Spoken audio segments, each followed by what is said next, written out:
terre, nous allons trouver des réponses dans des mots bibliques. Quand on dit miséricordieux, qu'est-ce qu'il y a là-dedans? Il y a misère, il y a corde, il y a qui? Il y a Dieu. Il y a Dieu de l'autre côté qui jette sa corde vers l'homme misère. Voilà pourquoi Apocalypse 3, verset 17, dans l'Odyssée. Dieu dit, tu te crois riche, alors que tu es pauvre, nu et misérable. La dispensation de quoi? De la responsabilité morale. Frères et sœurs, aujourd'hui comme tu es là, tu es responsable de toi. Si tu échoues, tu as ta propre responsabilité. Si tu choisis de choisir le diable, de servir les démons, d'aller dans les sciences occultes, frère, tu as ta propre responsabilité. Alléluia. Amen. Alléluia. Aujourd'hui, personne ne peut plus accuser Dieu. Parce que l'homme est devenu responsable de lui-même. Troisième dispensation, c'était quoi? Le gouvernement, hein? Le gouvernement humain. Là, nous allons voir dans Genèse 11.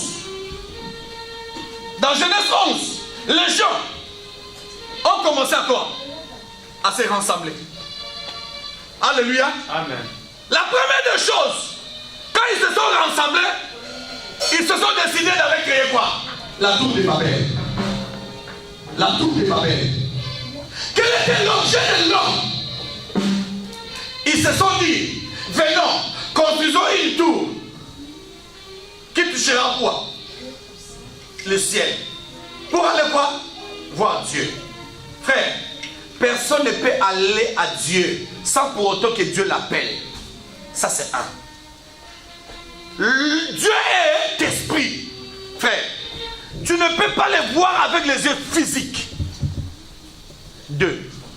Troisièmement, frère, si Dieu ne bâtit pas quelque chose, ceux qui le bâtissent le feront quoi? Envers. Voilà l'échec de la tour de Babel. Ils ont fait quelque chose sans pour autant consulter Dieu, sans pour autant demander à Dieu, sans pour autant attendre l'autorisation de qui? Frère, en tant que chrétien, maman, tout ce que tu feras, si Dieu n'est pas dedans, il y a l'échec. Tout ce que tu feras en tant que chrétien, si Dieu n'est pas d'accord, frère, ça n'aboutira à rien. Tout ce que tu feras, même si c'est une idée géniale, frère, laisse-moi te dire, le premier savant c'est Dieu. Tout ce que tu feras, maman, dans la vie, si tu n'écoutes pas la voix de Dieu, ne le fais pas. Voilà pourquoi, quand j'envoie des vidéos le dimanche, je dis, frère, sœur, tout ce que tu veux faire, le secret est, ajoute Jésus. Tu veux manger, ajoute qui? Jésus. Tu veux dormir, ajoute qui? Jésus. Tu veux aller en voyage, amène qui? Jésus. Tout ce que tu veux faire, associe Jésus. Amen. Parce qu'il a dit quoi? Avec moi vous verrez des exploits.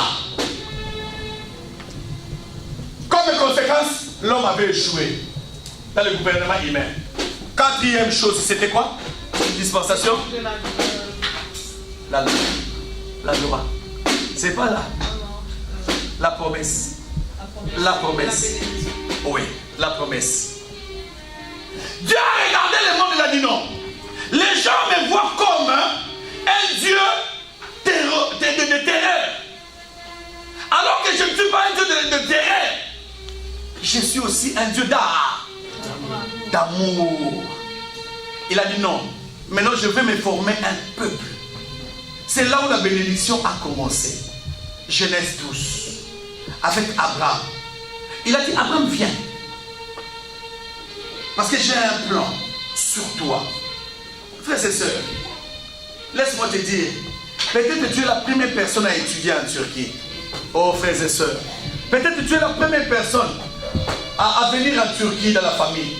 Peut-être que tu es la première personne à passer par la Turquie. Sans Dieu heureux. Alléluia. Sans Dieu quoi? Heureux dans Parce que Dieu t'a mené là où tes grands-parents ne sont pas arrivés.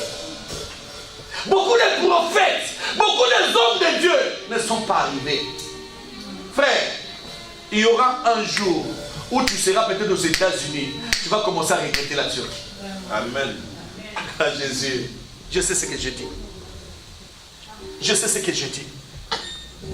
Frère, la grâce qui est ici, la connaissance biblique qui est ici, est plus que les États-Unis.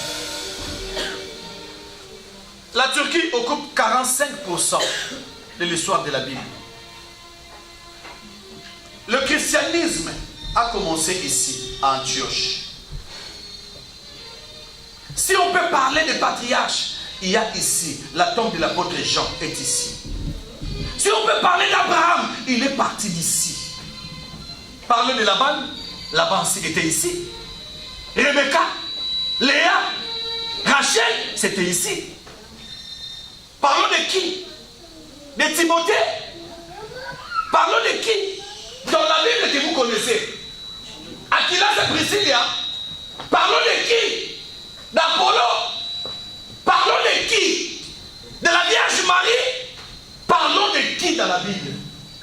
Alléluia. Parlons de qui? Voilà pourquoi j'ai dit, frère, la dernière lettre est envoyée à l'église. Ce qui amènera le chaos dans le monde, ça ne sera pas deux choses. Ça ne sera pas les États-Unis. Ça ne sera pas, non. Ce qui amènera le chaos dans le monde viendra de la Turquie. Écoutez-moi bien. Vous ne voyez pas? Aujourd'hui, quand il s'agit de la Libye, la Turquie est là. L'Irak, la Turquie est là. La Syrie, la Turquie est là. Il reste une, la plus grande. Et personne ne pourra l'arrêter. Cette guerre-là, ça sera la guerre d'Armageddon. Cette guerre-là sera due à quoi? Au temple de Jérusalem. Là où les Arabes, tous les pays arabes vont s'élever. À côté d'eux, il y aura la Russie et la Chine. Là où Israël va s'élever, à côté de lui, il y aura l'Europe et les États-Unis. Frères et sœurs, cette guerre-là sera interminable. Un des signes pour comprendre que nous sommes dans les derniers temps. Vous voyez la guerre, non? Vous sentez la guerre partout. Et n'oublie pas, il y a un dernier signe qui est en Turquie. Vous savez que le fleuve Euphrate de la Bible a comme source ici le fleuve Euphrate. Le fleuve Tigre de la Bible a comme source ici en Turquie. Les deux fleuves bibliques ont comme source ici en Turquie. La Bible dit, le jour où vous verrez Euphrate diminuer, cela sera pour que les armées qui viendront de l'autre côté puissent traverser à pied pour aller quoi? Combattre Israël. Au moment où je vous parle, Euphrate est en train de diminuer. Les combats que la Turquie est en train de mener aujourd'hui, vous savez que la Turquie est en guerre? Hein? Vous ne voyez pas qu'on a renforcé la sécurité? N'est-ce pas? Il y a un groupe de gens appuyés par les États-Unis qui veulent occuper le long d'Euphrate. Donc occuper le long d'Euphrate, cela veut dire quoi? À partir de l'Iran, de l'Irak, Iran, Syrie, Turquie. Alléluia. Et c'est là où il y a la richesse du Moyen-Orient. La richesse du Moyen-Orient se trouve sur le fleuve Euphrate. Tous les pétroles de l'Iran, de l'Arabie Saoudite, Kurdistan, se trouve que tout au long de quoi? L'Euphrate. Perdre l'Euphrate, c'est perdre la richesse du Moyen-Orient. La Turquie a dit jamais de la vie. Jamais de la vie. S'il faut coopérer avec les diables, on va coopérer. Il est allé en Chine, en Russie, acheter des armes non conventionnelles. Aujourd'hui, l'Union européenne est en train de s'élever contre la Turquie. Pourquoi? Parce qu'en tant que membre de l'OTAN, il n'avait pas le droit d'acheter des armes pour nous. Dernier modèle de la Russie. Interdit par l'OTAN. La Turquie a acheté 5. Alléluia. Alléluia. Alléluia. Pour défendre quoi? L'Euphrate. Alléluia. Alléluia. Toute la guerre que vous voyez au Moyen-Orient, leur source, c'est l'Euphrate. Là où il y a le pétrole du Moyen-Orient. C'est la guerre du pétrole. Ce que nous voyons aujourd'hui, ce n'est que la guerre de l'intérêt, la guerre du pétrole.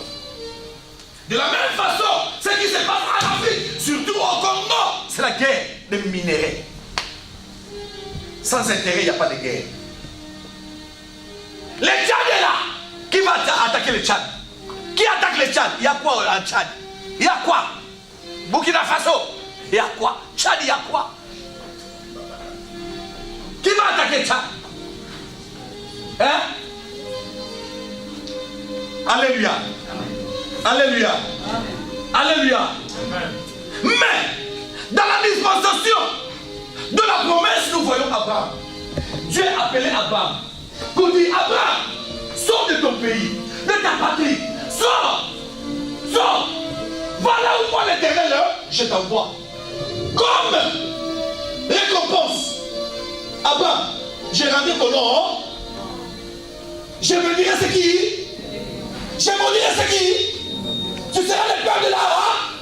C'est là où a commencé la bénédiction. Alléluia.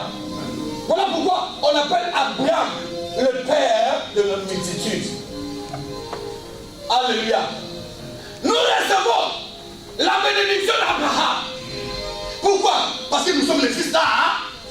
Nous entrons directement en possession des promesses de Dieu. Par Abraham. Par Abraham. Voilà pourquoi ce jour-là, quand Moïse voulait aller voir Pharaon, pardon, les Juifs en Israël, pardon, en Égypte, Dieu lui a dit, va, dis-leur, je suis le Dieu de... Ah, il a commencé par Abraham. C'est la vérité que je suis le Dieu de la promesse.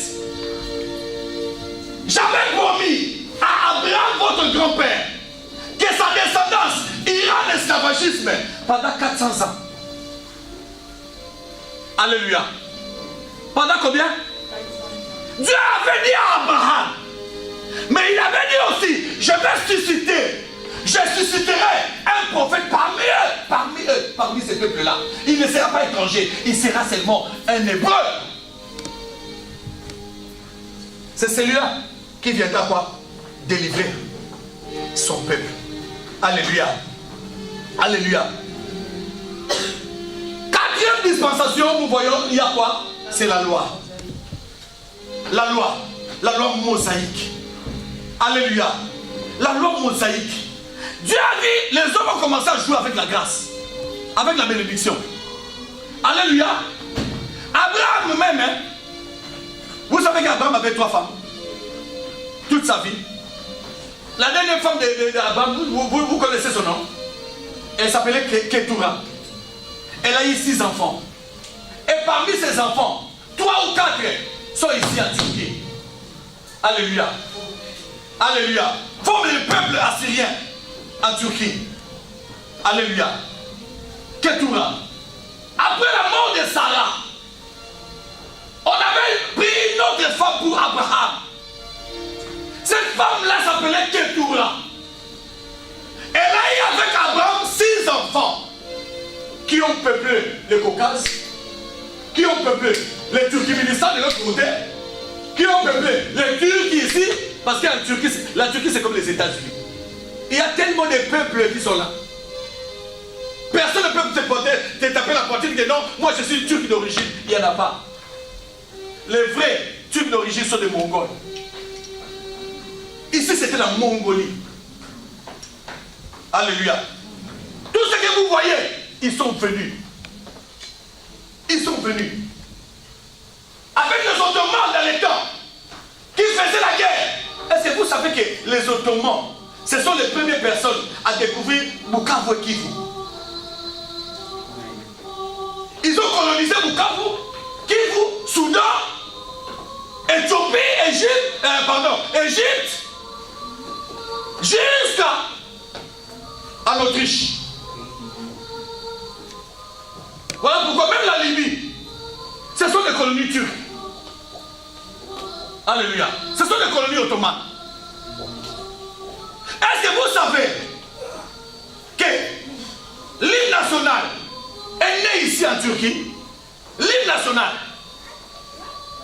La première armée à jouer l'hymne national, c'était à Béazit. Vous voyez à Béazit, là où il y a des pierres. À Béazit, là où il y a des pierres blanches, sur le long de l'avenue du rail. C'est là où l'hymne national est né dans le monde. Alléluia. Amen. Alléluia. Amen. Il a beaucoup de choses, ce pays. Beaucoup sur le plan biblique. Beaucoup.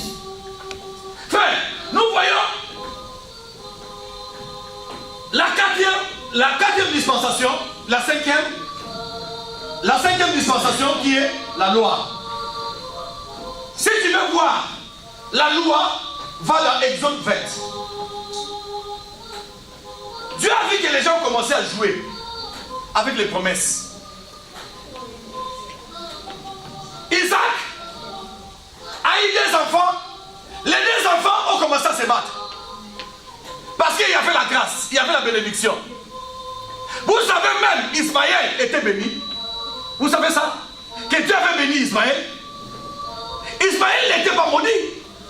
Ismaël n'était pas pauvre. Ismaël était béni. Pourquoi? Parce qu'il était un enfant de qui? Descendant de qui? D'Abraham.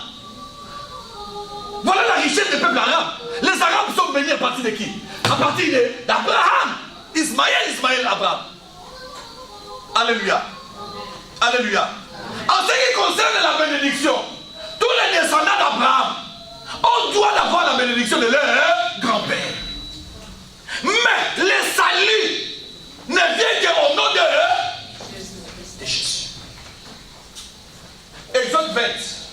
La Bible nous dit, dans les temps, Dieu a appelé Moïse. Il a dit, Moïse, maintenant, pour que les gens soient bénis, pour que les gens voient ma gloire, il faut des principes maintenant. Dieu a introduit quoi? Les 10 commandements. Les 2 tables de pierre. Alléluia. Les 10 commandements, les 2 tables de pierre. Il a dit maintenant, pour accéder à ma gloire, il vous faut suivre cette liste. Les 10 commandements. Et la Bible dit, l'homme a failli. Mais les 10 commandements continuent toujours. L'homme a commencé toujours à appliquer l'innocence. L'homme a commencé toujours à appliquer la responsabilité morale. L'homme a commencé toujours à avoir des gouvernements jusqu'à aujourd'hui. Le dimanche passé, j'avais dit, il n'y a aucun gouvernement qui sert pour la cause de Dieu. Il n'y en a aucun. Il n'y en a aucun. Qui défend la cause de Dieu, il n'y en a aucun. Après ça, les 10 commandements, l'homme a failli. 6e maintenant, est venu quoi? La dispensation de quoi? De la grâce. La dispensation auquel nous vivons aujourd'hui, nous sommes dans les temps de quoi? Dans les temps de la grâce. Et quand est-ce que cette dispensation est venue? Alléluia. Il y avait un jour, la Bible dit, il y avait une vierge, fille, alléluia, de Nazareth, promis à un homme de la descendance de qui? De David, alléluia, qui s'appelait Joseph, alléluia. Qui s'appelait qui? Joseph. Et un jour, l'ange l'a apparu pour lui dire que non, Marie, tu as trouvé quoi? Grâce. C'est là où a commencé le temps de la grâce. Le temps de la grâce a commencé quand Jésus est entré en scène dans le ventre de qui? De Marie. Alléluia.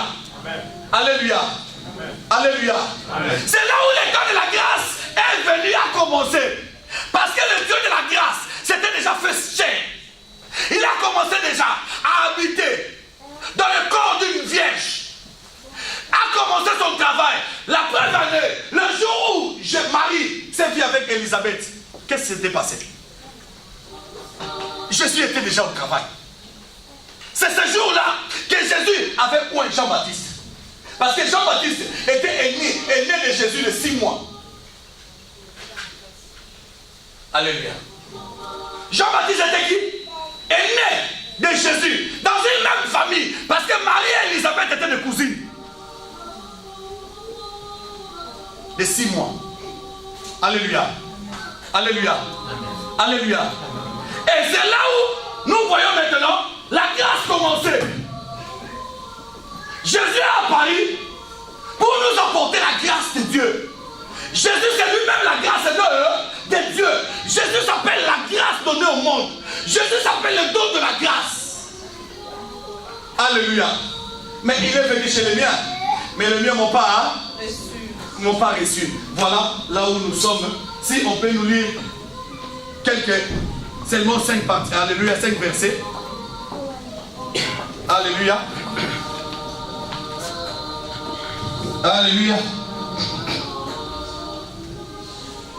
Matthieu 13, 53 à 58.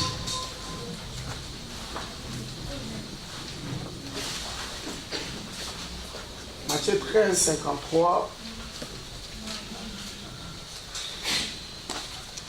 à 58. Je dis au nom de Jésus.